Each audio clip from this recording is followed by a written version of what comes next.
Tonight's episode is episode 2 of doing Catenary, or actually it should be a prologue to you need to go see your psychologist because you're nuts even trying to do this. However, last time I talked about Markland 7019 made in West Germany as my catenary of choice. Like I said, this is what it looks like uncut with the big eyes on the end. The eyes here are from Markland. There's insulators that clip all this together, and it's great for a toy, not great for a model. So as you can see, I kind of painted this part black, the Sharpie. That's what I cut off, all that. When you're done, you're left with a piece that is a little bit, right about 12 inches. So what I didn't talk about last time was spacing. So that would be your pole spacing. So between poles here for this one to this one would be about 12 inches. The car here, this is some of the other things you got to make. This caboose is basically my splice car. The screws set the height of the wire. Milwaukee standard I think was about 24 feet off the top of the rail.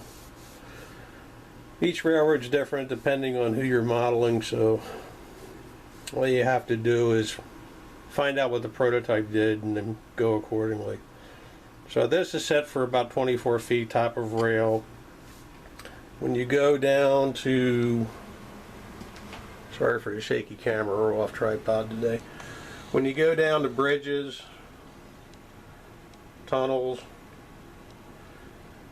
I normally drop it to about 19 feet above the rail. Depending on what you're running, tri-levels, where basically you end up with about a foot of clearance off the top of the car if it's fully loaded. So getting back to the spacing, is 12 inches for spacing after you have this piece cut to length. When you've soldered a bunch of them together, that's what you're going to use to hang it. So like I stated last time, you have to start in the front. So I can't get back far enough, but basically where the caboose is sitting, you come along and you go, once you build yourself a big sectional wire, 3 feet, 4 feet, 6 feet. Lay it in against the gauge. Put it in the gauge and up against the near rail. And then basically line it up wherever your first pole is going to be. Line up your hanger somewhere in about the center of the pole. So this piece here, the vertical hanger right here, line that up in about the middle of your pole, where your cross span wires are, which are these. Those are your span wires. And then start measuring. So basically you go and make a mark every place you end up having where a pole's going to sit. So there's one, that screws another one, there's another one, there's another one. Now that's your nearest, that's your near rail side, and on the closest to wherever you're working. So as you can see, every slowly coming together.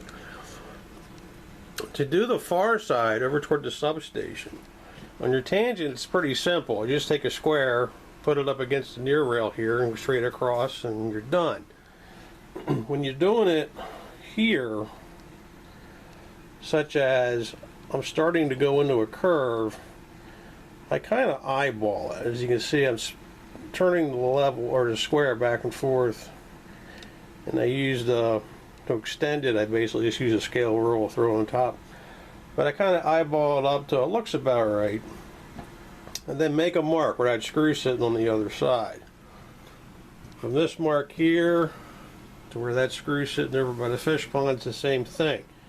You make another mark, and then from here over to where the pole's in front of the depot, another mark. Now all that on the far side of the railroad where the depot's at, the fish pond, all that, I just been working on that for the last week. But you set your poles prior to you doing that. Split your difference. In other words, the one where the scale rule is at, the distance between the substation pole to that one is about 12 inches. From here to the next screw, when I first set it up, was about 70 scale feet. From there to the depot was about 65 scale feet. So what you're looking at, after you get about 3 of them, you're going to have different distances. So what you want to do is come up with an average between all 3 and set them the same distance apart, so everything stays pretty much even. And you just continue on when you're doing a yard and route with a curve in it, or any place where you have multiple tracks and a curve in it, that's what you do. And you just basically continue on with that. That being said, what that gives you is your poles then get set where the screws are at. For me, that's where my poles will go. Then you cut your span wire, which is, again, that's piano wire, 030 or 032. And you, like I said, I use a 250 watt gun, soldering gun, pure silver solder, and you got to use flux. It's the same kind of flux you use for soldering pipe together, though plumbers don't do much of that anymore, but they still make it. And once you solder everything, you got to clean it real good. I normally use about 90% isopropyl alcohol to clean as much of the flux off, because if you don't, everything starts rusting up.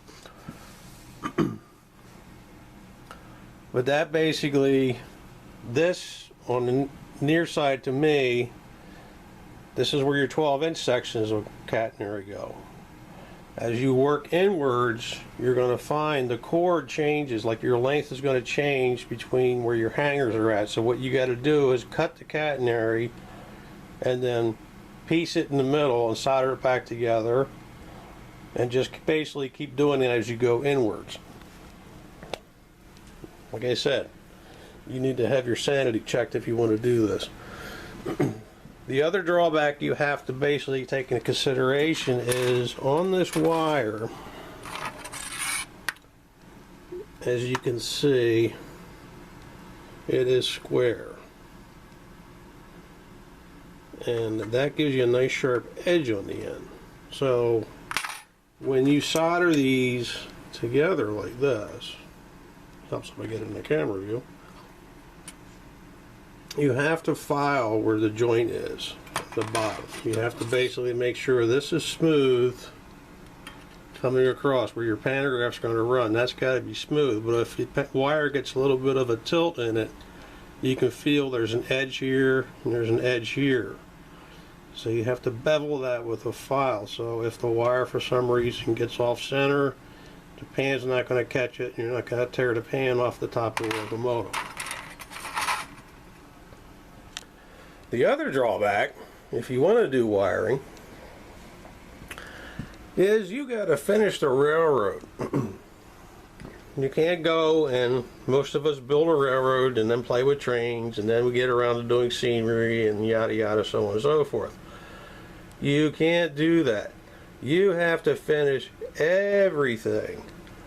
So here in the town of Avery, like I said, the substation's in, the operator's depot, the hotel auto's in, got the bar, the depot's going together, fish pond's in, still need the trout barn, but everything that goes back there, and this is something you have to think of, everything you want to put into a scene, you have to complete it, install it, weather it, however you want to do it, but it has to be 100% done, because once the wire's up, especially on my railroad being multi-level, you're not getting to it, ever. And so you have to take that in consideration.